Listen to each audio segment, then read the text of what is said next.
আপনি কি জানেন ভগবান বিষ্ণু কেন সবসময় শুয়ে থাকেন? পৌরাণিক কাহিনী অনুসারে ভগবান বিষ্ণু বামন অবতারে রাজা বলির কাছে 3 পদ ভূমি দান স্বরূপ চেয়েছিলেন।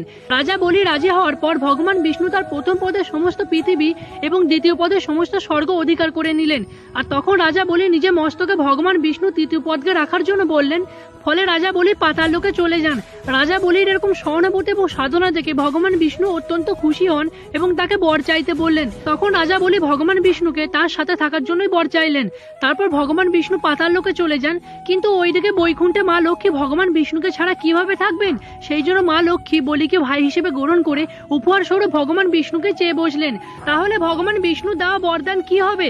এই কথা ভেবে ভগবান বিষ্ণু বলিকে এটা বললেন যে তিনি আষাঢ় শুক্লপক্ষের একাদশী থেকে কার্তিক শুক্লপক্ষের একাদশী পর্যন্ত বলির সাথে পাতাল লোকে থাকবেন। আর এই জন্যই ভগবান বিষ্ণু 4 মাস গভীর নিদ্রায় থাকেন। আর বন্ধুরা, কমেন্ট বক্সে জয় শ্রী হরি বিষ্ণু অবশ্যই লিখুন।